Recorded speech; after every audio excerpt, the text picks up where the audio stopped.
Selamat datang di Misteri Atlantis yang memikat, sebuah peradaban pulau makmur yang konon lenyap di bawah ombak dalam semalam, membingungkan para sarjana dan petualang selama berabad-abad.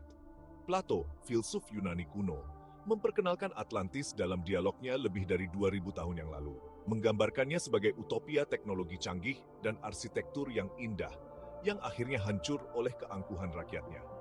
Baru-baru ini, sebuah hipotesis yang mengejutkan telah muncul, menempatkan kota dongeng ini di wilayah yang jauh dari lokasi yang diperkirakan secara tradisional di Atlantik Indonesia.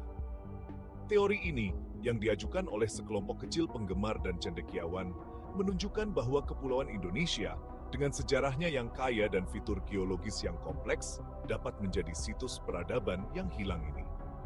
Gagasan Atlantis di Indonesia tidak hanya menantang narasi sejarah konvensional, tetapi juga memikat imajinasi mereka yang tertarik pada misteri masa lalu kita yang belum terpecahkan. Saran tersebut sejalan dengan reputasi Indonesia untuk bencana alam, termasuk letusan gunung berapi dan tsunami, yang dapat menjelaskan kematian mendadak peradaban yang dulunya besar seperti yang dijelaskan oleh Plato. Teori ini menambahkan babak baru pada kisah misterius Atlantis, mengusulkan hubungan yang mungkin telah diabaikan oleh sejarawan tradisional. Plato menggambarkan Atlantis sebagai sebuah pulau yang lebih besar dari gabungan Libya dan Asia, terletak di luar pilar Hercules yang sekarang dikenal sebagai Selat Gibraltar. Catatan rincinya mencakup serangkaian pulau dan laut konsentris, kaya akan sumber daya, dan peradaban yang maju secara teknologi dan budaya. Ketika kita melihat Indonesia, menarik untuk melihat beberapa refleksi dari deskripsi ini. Indonesia, negara kepulauan yang luas, membentang di wilayah yang luas di Asia Tenggara. Terdiri dari lebih dari 17.000 pulau. Beberapa di antaranya sebagian besar masih belum dijelajahi hingga saat ini. Wilayah ini dikenal karena aktivitas geologisnya yang signifikan, karena posisinya di cincin api Pasifik, yang dapat menjelaskan akhir dramatis dari peradaban maju, seperti bencana alam yang diduga menelan Atlantis.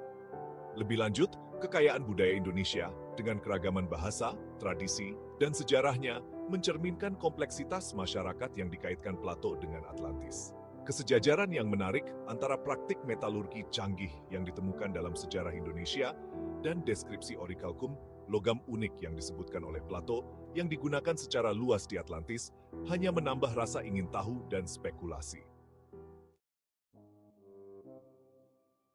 Gema peradaban kuno bergema melalui kasus Gunung Padang, sebuah situs megalitik di Jawa Barat, Indonesia, yang baru-baru ini menjadi pusat perhatian sebagai penghubung potensial dengan kisah Atlantis. Situs ini, yang dianggap sebagai salah satu struktur tertua yang diketahui dari jenisnya di dunia, mendahului pembangunan piramida besar Mesir. Beberapa percaya bahwa kompleksitas dan kecanggihan teras dan susunan bebatuan dapat mengisyaratkan peradaban yang jauh lebih maju, mungkin sezaman dengan periode waktu yang ditetapkan Plato untuk Atlantis.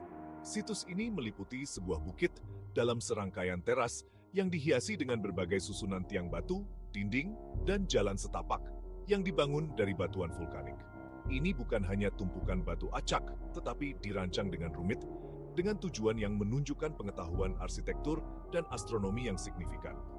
Ini sejalan dengan deskripsi Plato tentang Atlantis sebagai pusat pengetahuan maju dan kemakmuran budaya. Namun, para skeptis berhati-hati agar tidak langsung mengambil kesimpulan.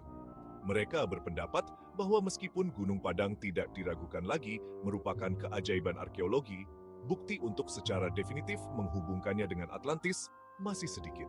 Perdebatan seputar situs tersebut mencontohkan diskusi yang lebih luas tentang Atlantis di Indonesia, kemungkinan yang menggiurkan, tetapi membutuhkan lebih banyak bukti untuk dianggap faktual.